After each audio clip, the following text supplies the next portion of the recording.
ನಮಸ್ತೆ ಎಲ್ರಿಗೂ. ನಿನ್ನೆ ಯುಗಾದಿ ಹಬ್ಬ ಮುಗೀತು. ಇವತ್ತು ರಂಜಾನ್ ಹಬ್ಬ. ನಮ್ಗೆ ಹೊಸತೊಡ್ಕು.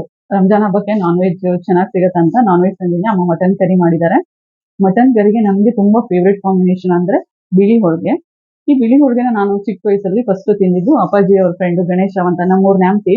ಅಲ್ಲಿ ಗಣೇಶ್ ರಾವ್ ಅಂತ ಅಪ್ಪಾಜಿ ಫ್ರೆಂಡ್ ಅವ್ರ ಮನೇಲಿ ಫಸ್ಟ್ ಟೈಮ್ ತಿಂದಿದ್ದೆ. ತುಂಬಾ ಇಷ್ಟ ಆಯ್ತು ನಂಗೆ. ಮನೆಗೆ ಬಂದು ಅಮ್ಮನಿಗೆ ಹೇಳ್ದೆ, ಅವ್ರು ಏನೋ ಮಾಡಿದ್ರು ನಮ್ಮ ಮನೇಲಿ ಇದುವರೆಗೂ ಮಾಡಿಲ್ಲ, ಅದನ್ನ ನಂಗೆ ತುಂಬಾ ಇಷ್ಟ ಆಯ್ತು, ನಂಗೆ ಅದೇನು ಅಂತ ಕೇಳ್ಕೊಂಡು ಮಾಡ್ಕೊಡು ಅಂತ ತುಂಬಾ ಹಠ ಮಾಡಿದೆ. ಆಮೇಲೆ ಅಮ್ಮ ಗಣೇಶ ಅವ್ರ ಮಿಸ್ಸಸ್ಸಿಗೆ ಕೇಳ್ಬಿಟ್ಟು ನಮ್ಮ ಮನೇಲೂ ಆ ರೆಸಿಪಿನ ಕಲ್ತ್ಕೊಂಡು ಮಾಡಿದ್ರು. ಆಮೇಲೆ ನಾನು ಆ ರೆಸಿಪಿನ ಅಮ್ಮನಿಂದ ಕಲ್ತ್ಕೊಂಡೆ. ನಂಗೆ ಬಂದ ಅಭ್ಯಾಸ ಅಂದ್ರೆ ನಂಗೆ ಏನಾದ್ರು ಒಂದು ಇಷ್ಟ ಆದ್ರೆ ನಾನೇ ಅದನ್ನ ಕಲ್ತ್ಕೊಂಡು ಮಾಡ್ಕೋಬೇಕು. ಯಾರಾದ್ರೂ ಮಾಡ್ಕೊಟ್ರೆ ಇಷ್ಟ ಸಲ ಮಾಡ್ಕೊಡ್ತಾರೆ, ಒಂದ್ಸಲ ಮಾಡ್ಕೊಡ್ತಾರೆ, 2 ಸಲ ಮಾಡ್ಕೊಡ್ತಾರೆ. ನನಗೆ ತಿನ್ಬೇಕು ಅನ್ಸಾಗೆಲ್ಲ ನಾವು ಮಾಡ್ಕೋಬೇಕಂದ್ರೆ ನಾವು ಆ ರೆಸಿಪಿ ಕಲ್ತ್ಕೋಬೇಕು. ಹಾಗಾಗಿ ನಾನು ಆ ರೆಸಿಪಿನ ಕಲ್ತ್ಕೊಂಡಿದ್ದೀನಿ. ಅದನ್ನ ಮೈದಾ ಹಿಟ್ಟು ಮತ್ತೆ ಅಕ್ಕಿ ಹಿಟ್ಟನ್ನ ಬಳಸಿ ಹೋಳಿಗೆ, ಸೇಮ್ ಹೋಳಿಗೆ ಪ್ರೊಸೆಸ್ ಅಲ್ಲಿ ಮಾಡ್ತಾರೆ. ಬಟ್ ನಾನು ಅದನ್ನ ಸ್ವಲ್ಪ ಟೇಸ್ಟ್ ಎನ್ಹಾನ್ಸ್ಮೆಂಟ್ ಮಾಡೋಣ ಅಂತ ಅಕ್ಕಿ ಹಿಟ್ಟು ಜೊತೆಗೆ ಉಳಿದಿರೋ ರೈಸು ಮತ್ತೆ ಕಾಯಿ ತುರಿ ಯೂಸ್ ಮಾಡ್ತಾ ಇದ್ದೀನಿ. ಇವತ್ತು ನಾನು ಹೋಳಿಗೆ ಸ್ಪೆಷಲ್ ಬಿಳಿ ಹೋಳಿಗೆ ಮಾಡ್ತಾ ಇದ್ದೀನಿ. ಬನ್ನಿ ನೋಡೋಣ ಹೇಗೆ ಅಂತ.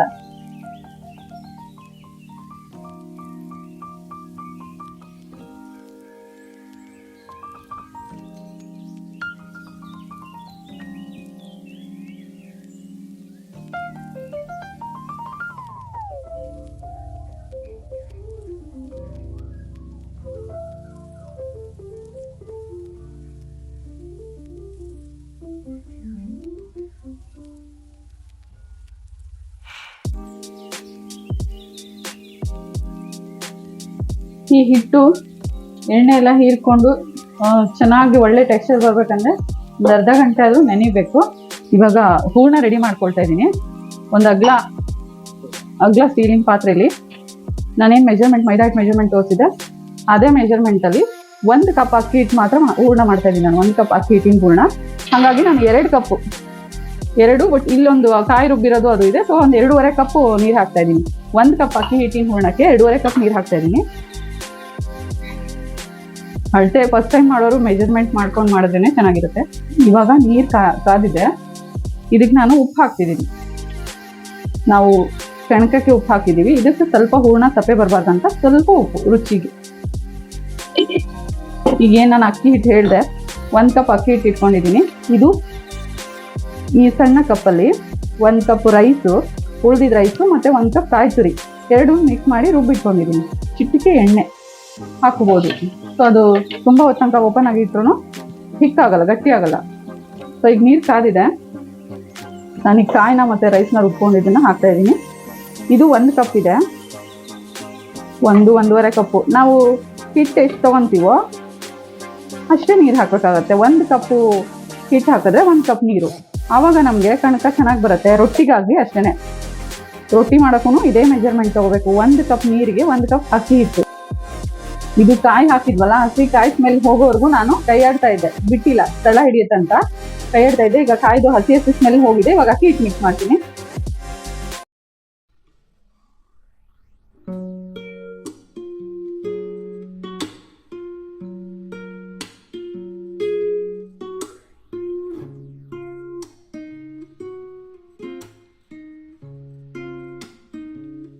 ನೀವು ನೀರು ಹಾಕಿದ್ದು ಜಾಸ್ತಿ ಆದ್ರೆ ನೀವು ಎಕ್ಸ್ಟ್ರಾ ಹಿಟ್ಟು ಆ್ಯಡ್ ಮಾಡ್ಕೋಬಹುದು. ಅಳತೆ ಅಂತ ಆ್ಯಡ್ ಮಾಡಬಾರ್ದು. ನಂಗೆ ಸ್ವಲ್ಪ ನೀರು 2.5 ಕಪ್ ಹಾಕ್ಬಿಟ್ಟೆ. ಆ ರುಬ್ಬಿದ್ದು ಮೆಜರ್ಮೆಂಟ್ ಗೊತ್ತಾಗಿಲ್ಲ, 2.5 ಕಪ್ ಹಾಕ್ತೆ. ಅದಕ್ಕೆ ನಾನು ಮತ್ತೆ ಇನ್ನೊಂದು ಅರ್ಧ ಚಮಚ ಹಿಟ್ಟು ಹಾಕಿ, ಅರ್ಧ ಲೋಟ ಕಪ್ ಏನು ತೋರಿಸಿದ್ನಲ್ಲ ಹಿಟ್ಟು ಹಾಕಿ ಚೆನ್ನಾಗಿ ನಾದ್ಕೊಂತ ಇದ್ದೀನಿ. ಇದನ್ನ ಇವಾಗ ಒಂದು ಅಗ್ಲ ತಟ್ಟೆಯಲ್ಲಿ ಆರಕ್ಕೆ ಇಡಬೇಕು ಕಣಕ. ಇವಾಗ ಇದು ಹೂರ್ಣ ಆರಕ್ಕೆ ಇಟ್ಟಿದ್ವಲ್ಲ, ಅದು ಆರಿತ್ತು. ಚೆನ್ನಾಗಿ ನಾದ್ಕೊಂಡಿದ್ದೀನಿ, ನೈಸ್ ಮಾಡ್ಕೊಂಡಿದ್ದೀನಿ. ಇವಾಗ ಇದನ್ನು ಸ್ವಲ್ಪ ನೀರು ಕೈ ಒದ್ದೆ ಮಾಡ್ಕೊಂಡ್ಬಿಟ್ಟು ಸಣ್ಣ ಹೋಳಿಗೆ ತಟ್ಟಲಿಕ್ಕೆ ಸಣ್ಣ ಉಂಡೆಗಳನ್ನಾಗಿ ಮಾಡ್ಕೋಬೇಕು.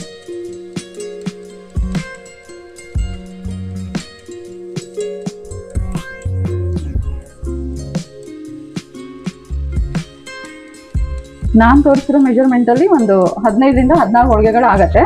ಚಿಕ್ಕದು ಮಾಡಿದ್ರೆ ಒಂದು 20 ಆಗುತ್ತೆ. ನಾನು ಮೀಡಿಯಂ ಸೈಜ್ ಮಾಡಿದ್ದೀನಿ. ಇದು ಹೂರ್ಣದ ಉಂಡೆ ರೆಡಿ ಆಯಿತು. ಇವಾಗ ಕಣಕ ಹೋಳಿಗೆ ತಟ್ಟಲಿಕ್ಕೆ ಕಣಕನ ಉಂಡೆ ಮಾಡ್ಕೊಳ್ತೀನಿ. ಒಂದು ಬೌಲ್ಗೆ ಸ್ವಲ್ಪ ಎಣ್ಣೆ ಹಾಕಿಟ್ಕೊಳ್ತಾ ಇದ್ದೀನಿ. ಕಣಕ ಉಂಡೆ ಮಾಡ್ಕೋಬೇಕು, ಮತ್ತು ಹೋಳಿಗೆಗೂ ಬರುತ್ತಿದ್ದು.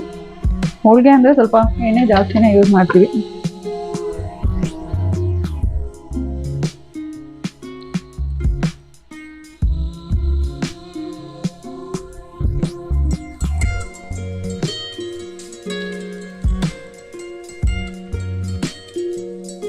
ಹೂರ್ಣ ತುಂಬ್ಕೊಳ್ಳೋದು ಎಲ್ರಿಗೂ ಗೊತ್ತಿರುತ್ತೆ, ಬಟ್ ಬಿಗಿನರ್ಸಿಗೆ ಸ್ವಲ್ಪ ಡೀಟೇಲ್ ಆಗಿ ಎಕ್ಸ್ಪ್ಲೈನ್ ಮಾಡ್ತೀನಿ.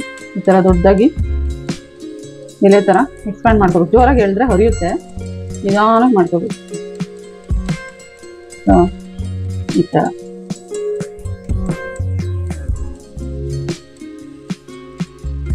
ಕಡೆ ಹರಿತು ಮೆಥಡ್ ಗೊತ್ತಿದ್ರೆ ಈ ಥರ ಮಾಡೋದು ಮಾಡ್ಕೊಳ್ಳಿ. ನಾನು ನನ್ನ ಸ್ಟೈಲಲ್ಲಿ ಅದು ಉಂಡೆ ಮಾಡೋದು ಹೇಳ್ಕೊಟ್ಟೆ. ಇವಾಗ ನಮ್ಮಮ್ಮ ಹೇಗೆ ಮಾಡ್ತಾರಂತ ತೋರಿಸ್ತೀನಿ. ಅವ್ರು ಮಾಡೋದು ಒಂಥರ ಮೆಥಡ್. ಹೀಗೆ ಇಟ್ಬಿಟ್ಟು ಹೀಗೆ ಮಾಡ್ತಾರೆ, ಉಲ್ಟಾ ಮಾಡಿ ಈ ಟೋಪಿ ಥರ ಟೋಪಿನ ಕ್ಲೋಸ್ ಮಾಡ್ತಾ ಬರ್ತಾರೆ. ಈ ಬೇರೆ ಇಟ್ಕೊಂಡು ಇವಾಗ ಈ ಥರ ಆಯಿತು. ಹೀಗೆ ಮಾಡ್ತಾ ಮಾಡ್ತಾ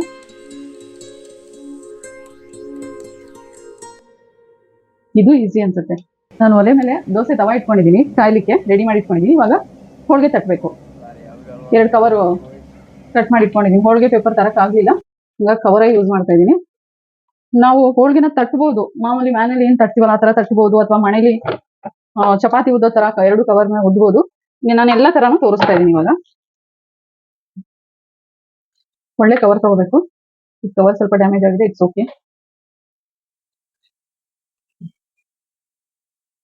ಇದು ಇಟ್ಬಿಟ್ಟು ಇದ್ರ ಮೇಲೆ ಎಣ್ಣೆ ಹಾಕಬೇಕು, ಮತ್ತೆ ಇದಕ್ಕೆ ಸ್ವಲ್ಪ ಎಣ್ಣೆ ಸವರ್ಬೇಕು. ಚೆನ್ನಾಗಿ ಸವರಿ. ನಾನು ಅರ್ಜೆಂಟಿಗೆ ಸವರ್ತಾ ಇದ್ದೀನಿ. ನಾನು ಫಸ್ಟ್ ಪ್ರೆಸ್ ಮಾಡಿ ನೋಡ್ತೀನಿ. ನೆನ್ನೆ ಅದೇ ಥರ ಹೋಳಿಗೆ ಮಾಡಿದ್ದು. ನಾನು ಒಂದ್ಸಲ ಪ್ರೆಸ್ ಮಾಡಿದೆ, ಒಂದ್ಸಲ ತಟ್ಟದೆ. ಎಣ್ಣೆ ಹಾಕಿರ್ತೀವಲ್ಲ, ಒಂದ್ ಸೈಡ್ ಬಂದ್ಬಿಡುತ್ತೆ.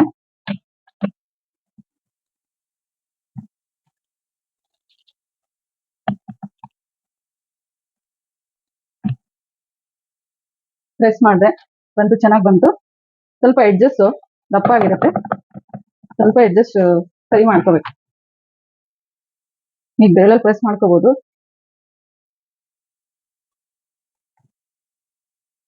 ಇವಾಗ ಹೆಂಚ್ ಕಾದಿದೆ.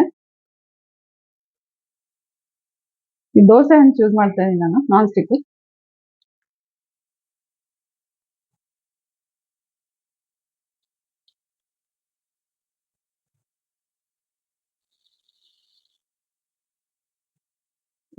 ಸುತ್ತಾಯ್ತು. ಇದು ಹೋಳಿಗೆ ಪೇಪರ್ ಆದ್ರೆ ತುಂಬಾ ಈಸಿ. ಹೆಂಚ್ ಮೇಲೆ ಇಟ್ಟು ಅದೇನು ಸುಡಲ್ಲ. ಇದು ಪ್ಲಾಸ್ಟಿಕ್ ಕವರ್ ಆಗಿರೋದ್ರಿಂದ ಫುಲ್ ಹೈ ಫ್ಲೇಮ್ ಅಲ್ಲಿ ಬೇಯಿಸ್ಕೋಬಹುದು ನೀವು. ಸ್ವಲ್ಪ ಎಣ್ಣೆ ಹಾಕಿ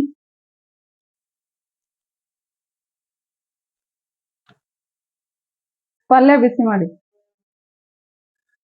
ಇವಾಗ ಇದು ಹೋಳಿಗೆ ರೆಡಿ ಆಯ್ತು.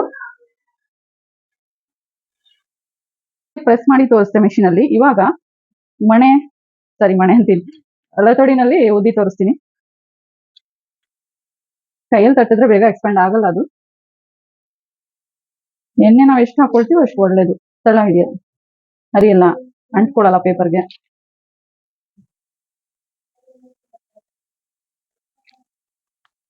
ಇದು ಟ್ರೆಡಿಷನಲ್ ಹೋಳಿಗೆ ತಟ್ಟ. ನಾನು ಉದ್ದಿ ತೋರಿಸ್ತೀನಿ ಅಂದ್ರೆ ತಟ್ತಾ ಇದೀನಿ, ತಟ್ಟೆ ಬಿಡ್ತೀನಿ, ಪೂರ್ತಿ ಆಗೇ ಬಿಡುತ್ತೆ.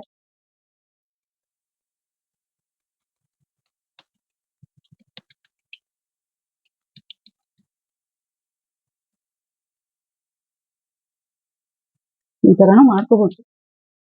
ನಿಮ್ಮ ಮದುವೆ ಮನೆಯಲ್ಲಿ ಫಂಕ್ಷನ್ ಅದೆಲ್ಲ ಭಟ್ರು ಹಿಂಗೆ ಮಾಡೋದು. ಬಟ್ ಈವನ್ ಆಗಿ ಮಾಡ್ಕೊಳ್ಳಿ, ಒಂದ್ ಕಡೆಗೆ ಇಟ್ಟು ಒಂದ್ ಕಡೆ ಇದು ಆಗ್ಬಾರ್ದು.